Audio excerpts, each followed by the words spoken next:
sa lahat po ng mga supporters si Jillian Ward and Mr. Eman Bacosa Pacquiao. Another updates po tayo for today's video.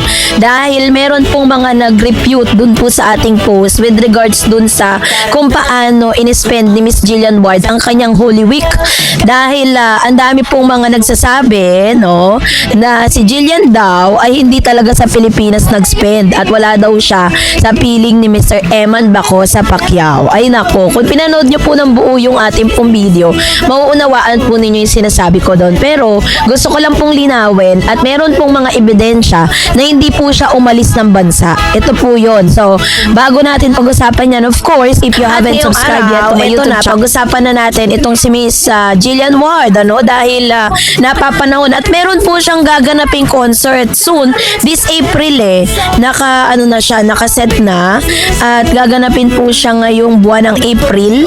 At ibibigay ko po sa inyo yung details kasi parang may nakita po akong post ng kanya pong ng kanyang team, no, kung saan si Miss Jillian Ward ay makakapiling ng kanyang mga fan to that particular moment, 'di ba? So kaya naman mag-atentay lang tayo ng ilang mga comments at mga posts, no, patungkol po kay Miss Jillian Ward. So eto na, meron po kasi nag-comment dun po sa ating post tungkol po dun sa binabalita natin na si Jillian ay nagbakasyon sa isang probinsya. Marami pong mga nagsasabi na it was lumipad po siya sa lugar ng Jensan at pinaniniwalaan na tinitiran at kung saan po naninirahan si Mr. Eman Bacosa Pacquiao. As I've said po sa aking recent vlog na kung magbakasyon man dun si Miss Jillian, wala namang masama, 'di ba? At the same time, he has all the means para po pumunta sa lugar na yun kasi hindi naman siya hindi naman siya bawal doon. At the same time, kung kay Eman Bacosa man siya tumuloy or pumunta doon, magkaibigan naman sila ni Eman, 'di ba? At may understanding naman sila. Pero sa isang comment po kasi natawa lang ako. Sabi niya dito, sa Paris nagbakasyon si Jillian sa abroad. So yun yung kanyang comment. Ngayon natawa ako kasi nung tinitignan po natin yung mga photos po ni Miss Jillian Ward, kitang-kita naman talaga na na dito lang po siya sa Pilipinas nagbakasyon. Kasi number 1 evidence punta natin yung Instagram account ni Miss Jillian. Wait lang, check natin para at least makita po ninyo.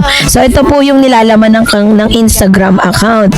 Jillian Ward, hanapin natin na yun. Verified check. And then yung kanyang post ay ito. Ayan. So ito po yung post niya, nakikita nyo sa screen. Meron siya ditong 7 photos na meron po at nilike ni Mr. Rico Gutierrez and others na may 72,800 plus na heart, 233 na comments at 1,284 na repost at 403 na parang sinend through messenger, no, ng Instagram. So sa mga photos na may kita natin na parang feeling naman natin lahat is siya talaga parang ibang bansa, pero to tell you honestly, it was only here in the Philippines. Ayan, i-zoom natin ha. Sabi po dito ng nawala. Sabi po dito ng photos. Meron dito, ayan. So Pamas, Nos, Les, yan. Tapos meron din dito na parang nabasa natin. Meron dito yung parang Tobero. Nakalagay doon, Tobero. Yun yung nakita ko Kaya sasabihin ko talaga na this is from the Philippines lang. Kasi nabasa ko yun parang naghahanap ng services na Tobero, ganyan. At the same time, wala din naman makakapagpatunay na talagang pumunta siya ng Singapore. Dahil hindi naman siya pwedeng magtagal. Lalo na't ngayon, 'di ba? Dahil po may kabi-kabila ang mga gera ngayon sa mga bansa. Parang ang tao ngayon takot mag-travel. Kaya nga parang ang dami pong mga ngayon, ang daming mga Pilipino ngayon na parang kung mapapansin niyo puro Pilipinas lang talaga sila nag-spend ng kanilang Holy Week kasi ayaw nila magaya kay Ann Curtis. Kung natandaan niyo po at nabalitaan niyo yung nangyari kay Ann, na pumunta siya ng ibang bansa at siya doon, na-trap dahil nga po inabot siya ng gera. Mabuti na lang talaga celebrity siya, 'di ba? Kasi kung di celebrity yan, ay nako, hindi pa makakabalik yan ng Pilipinas. Yun ang ikinakatakot ng ilan. Kaya naman hindi ako naniniwala na talagang sa Singapore siya namasyal or nag-Holy Week, 'di ba? Kasi kahit sabihin na nating malayo 'yan sa mga gera-gera ngayon, pero ikaw ba may isip ka 'di ba? Mag-iisip ka na tutuloy ko pa ba tong travel na to? Kung may mangyari doon, 'di ba? Nang hindi mo inaasahan. Kasi napaka-uncertain na ng mga nagaganap sa paligid po natin, 'di ba? Kaya naman parang mas comfort zone mo ka talaga yung sarili mong bayan. Whatever happen, nandito ka sa sarili mong bansa. Kaya naman, yun po yung isa sa mga natatawa lang talaga ako sa comment na yun, no? So, anyways, abangan po natin, dahil lalabas na at inaabangan pa rin. Ano nga ba ang magiging papel ni Mr. Eman Baco sa Pacquiao dito po kay Miss Jillian Ward sa kanila pong teleseryeng Never Say Die. Kasi po talaga namang kaabang-abang, no? At the same time, tulad ng ating manifesting palagi, 'di ba, na sana nga ang ending si Jillian at si Mr. Eman Bacosa ang magkatuluyan dalawa, 'di ba? Alam niyo po, isa rin sa mga inaabangan ko yung ilalabas po nila yung ilan sa mga BTS, kasi dahil po gusto ko ring pakita sa inyo kung gaano ka-close si Miss Jillian Ward at saka si Eman, dahil magkasama sila ngayon sa taping, 'di ba? Magkasama sila lagi. So ibig sabihin may mga time doon na magkausap sila, or may mga times doon na talagang kikiligin tayo, 'di ba? Yun yung hinahanap ko kasi gusto kong ipakita sa inyo. Kaso nga lang hanggang ngayon di pa po nagsisend yung ating source ng mga videos and photos. Parang sinabi prohibited pa daw ilabas. Kaya naman abang-abang lang tayo sa mga ganyan, 'di ba? At huwag tayo magpapapaniwala na talagang si Jillian ay lang cloud chaser lang kay Emma. Hello, cloud chaser ba yung sikat na si Jillian Papausbong pa lang si Eman, 'di ba? Parang unfair naman kay Jillian na sabihan siya ng cloud chaser. Alam nyo, doon ako naniniwala na ang isang artista irrelevant kapag pilit siyang ibinababa, pilit na sinisiraan, pilit na ginagawa ng issue, pero kahit hindi naman talaga totoo, 'di ba? And at the end of the day, the truth prevail, 'di ba? Yung katotohanan talaga yung lalabas. At yun ang nangyayari ngayon kay Jillian.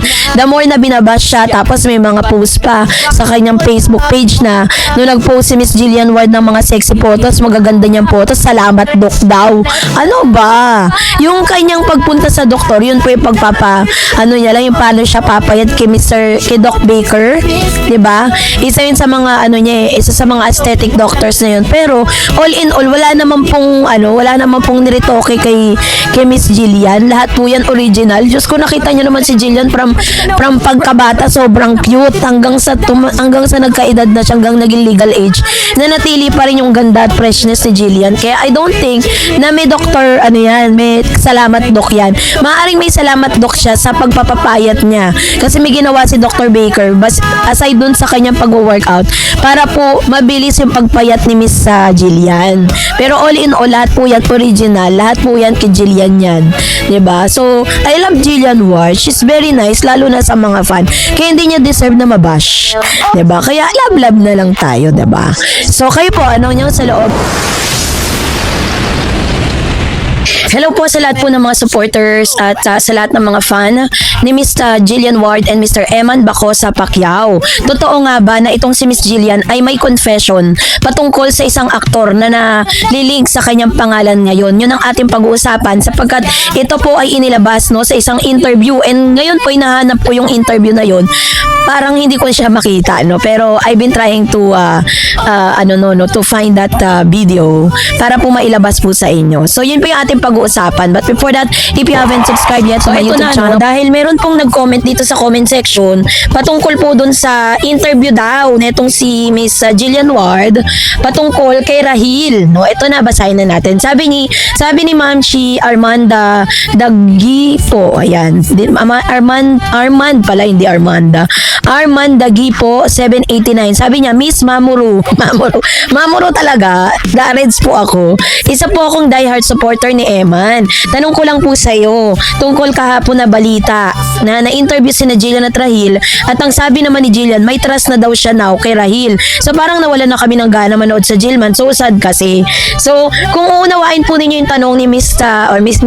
Armand, sinabi niya na napanood niya nga na meron na daw tiwala, may trust na daw. Ano ibig sabihin nito? Hindi naman po porket sinasabi ni Miss Jillian na may tiwala na siya kay Mr. Rahil, ibig sabihin nun magjowa na sila. Hindi po.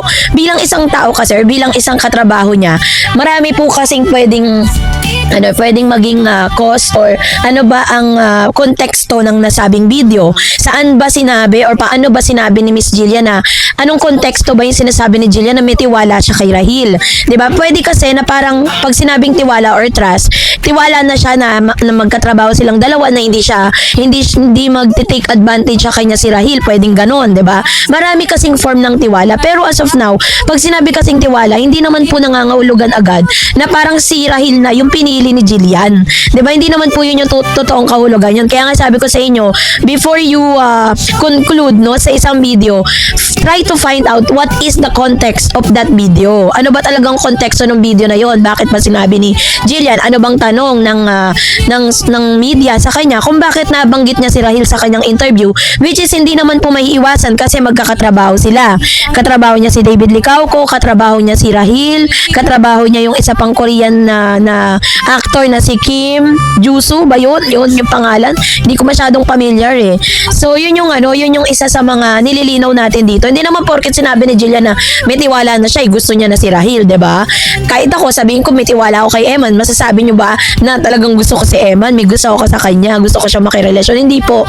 Marami po kasing klase yan. Pero hindi naman po ibig sabihin na si Jillian ay parang approve na siya kay Rahil, 'di ba? Lagi ko kasi pinangahawakan yung sinabi ni Miss Jillian sa interview niya sa Fast Talk with Boy Abunda na marami pong nanliligaw sa kanya, marami nagpaparamdam sa kanya, pero isa lang ang kanyang ini-entertain. Hindi man niya dahasang sinabi yung pangalan ni Eman. Pero sa mga interview niya kasi kapag si Eman na yung pinag-uusapan, nag-iiba yung spark niya eh. Nag-iiba yung aura ni Miss Jillian. Ganon din naman si Eman. Pag tinatanong si Eman tungkol kay Jillian, laging nag-iiba yung aura din ni Eman. So which means dun pa lang sa mga actions nila, di ba? Sabi nga ng kasabihan, action speaks louder than words. So kung ano mo yung kinikilos nila, if you're going to read between those lines, dun po sa kanila mga kilos, mahalata ninyo that there's something special and something good is going on with Miss Jillian and Eman. 'Di ba? At isa rin sa pinakamatibay na ebidensya na pinangahawakan ko rin. Alam kong pinangahawakan niyo rin 'yan. Noong sinuportahan ni Jillian si Eman doon po sa kanyang laban kasi hindi po gagawin ng isang babae 'yan. Hindi mag-e-effort. Sabihin na natin na nag-invite si Eman sa kanya. Kung hindi po gusto ni Jillian si Eman, hindi oo 'yan. Ikaw ba naman mag-i-spend ka ng day, nag-i-spend ka ng hours, pupunta ka sa lugar kung saan hindi mo naman kilala yung mga tao at hindi mo naman talaga interest ang boxing. Bakit ka pupunta? 'Di ba? So doon ka na lang sa bahay, mag-relax ka, matulog ka, magpahinga ka, 'di ba? Diyan na lang i-spend mo yung time mo kaysa naman pumunta ka doon. Pero dahil nga alam natin at nararamdaman natin Miss Jillian Ward, ginawa niya yan because she wants to show to everybody na talagang that Eman Baco sa Pacquiao is very special to her. 'Di ba? Kahit mo si Eman, hindi rin natin masasabi na hindi special si Jillian sa kanya kung hindi niya personally in-invite si Jillian dun po sa kanyang laban. Panoorin nyo, balikan nyo, backtrack nyo yung mga interview ni Eman. Sabi niya, isa rin sa mga nagbigay ng parang ng lakas ng loob kay Mr. Eman na talagang manalo dun sa laban na yun. Isa rin sa naging inspirasyon niya si Jillian. So panoorin niyo yung mga kasi parang ang hina-hina naman ng isang tao kung hindi mo maintindihan at mababasa yung mga sinasabi nila kasi we've been there, 'di ba? Alam natin 'yan na doon at nakaranas tayo na tayo na in love, na tayo nagmahal, na tayo nagka-crush, tayo nagkagusto. At alam natin yung pakiramdam. Alam natin yung sitwasyon kung saan paano natin masasabing gusto natin ng isang tao at gusto din tayo. Nararamdaman natin 'yan at nakikita natin sa mga kinikilos nila yan. So, it's just so happen na yung mga ganito kasing pangyayari like may mga sinabi si Jillian na in favor to Rahil, may mga sinasabi naman si Jillian na in favor to Eman. That's really part of the whole showbiz. Yan po lahat ay showbiz. Pero, yung nakikita natin between Eman and Miss Jillian, yan po talaga yung sincere and genuine. Ako hindi ako nagkakamali Hindi rin po ako para i-pacify kayo or i-sugarcoat yung mga pangyayari at nagaganap. Pero I know in my heart, naniniwala ako. 'Di ba? Naniniwala talaga ako that one day magugulat na lang kayo. Hindi natin alam, meron na pala secretly relationship si Jillian at si Eman. Yan ang ninyo, yan ang panghawakan ninyo. Yan yung panghawakan ko kasi sa mga nakikita ko, sa mga kinikilo si Jillian at Eman, kitang-kita sa mga ebidensya, sa mga interview, sa mga sinasabi nila sa kanilang mga social media at sa mga galawan nila, kita naman, no? So, kaya kahit nga kayo, di ba, for the short span of time, naramdaman ninyo yung sincerity at genuine na tinginan ni Eman at ni Jillian. Napakaliit lang noon na panahon, ha? Pero tingnan nyo kay Rahil at kay Jillian, nag-trending ba? Pinag-usapan ba? Hindi. Kasi yung relationship or yung tinginan ni Miss Jillian at ni Eman, tumatagos kasi siya sa telebisyon or kung saan man siya napapanood. Meaning, kapag ganun po yung nararamdaman ninyo, talagang may katotohanan ng lahat ng yan. Kaya naman wag natin masyadong lituhin yung mga sarili natin. Sabihin man ni Jillian na may tiwala na siya kay Rahil, but it doesn't mean that they are in a relationship. Loud and clear. Yan. So, ayan po yung panghawakan ko. Lahat ng mga interview, lalo na nung sinabi ni Mr. Eman, di ba, na kung ano yung relationship status niya with Miss Jillian, anong sabi niya? We are friend, but not just a friend, but a close friend for now. O, di ba? Ano ibig sabihin doon? Pinupurso niya talaga si Jillian. So, ano pang ano doon? Ano pang ano mo doon? Ano pang masasabi mo doon? Ano pa ang paghihinalaan mo doon, di ba? Yun na yun all in all. Di ba? So, kayo, anong nyo sa loobin patungkol dito, mag-comment kayo sa comment section. And that's it for today. Hello po sa lahat po ng mga Jillian Ward and Eman Bacosa Pacquiao fans, no?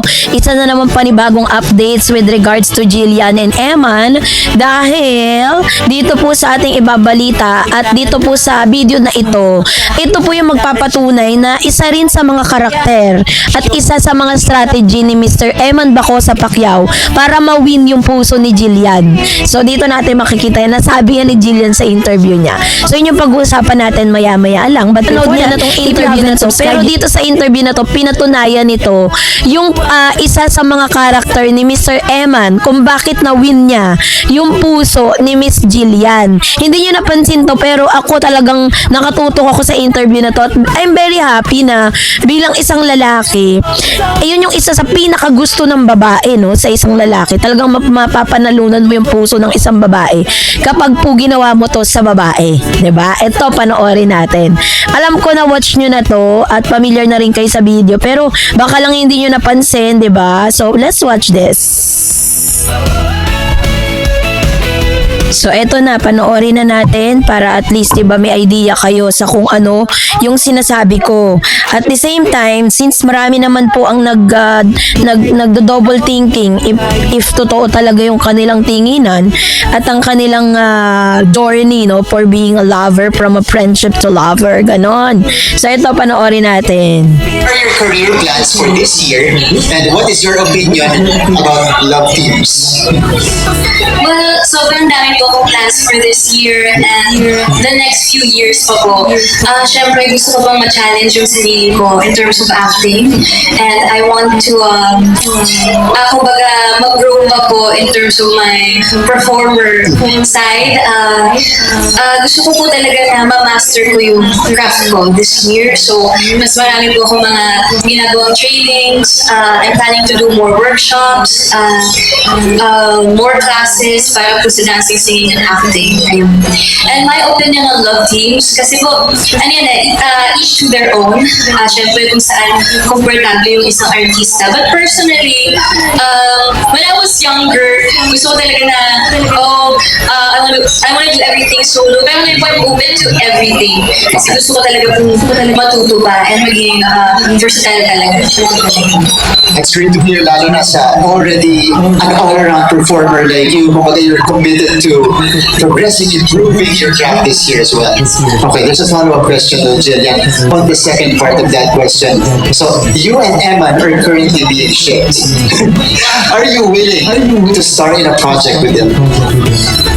If that means na mas lagi kami magkikita, siguro, Uy. yes.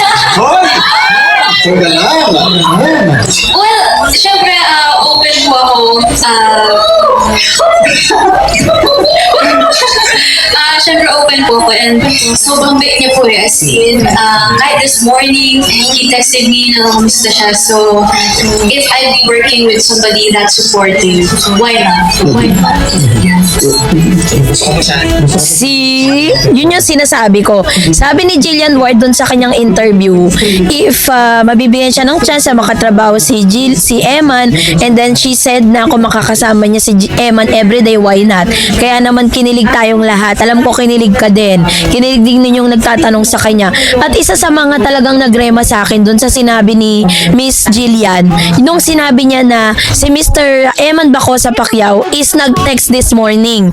Pinapakita dito how consistent Eman is. Kasi 'di ba may mga lalaki kasi na kapag nakuha na nila yung attention ng isang babae, parang tinitake na nila yun for granted, lalo na't hindi sila sincere. Nyari, pinansin ka na, binigyan ka na ng atensyon ng babaeng to.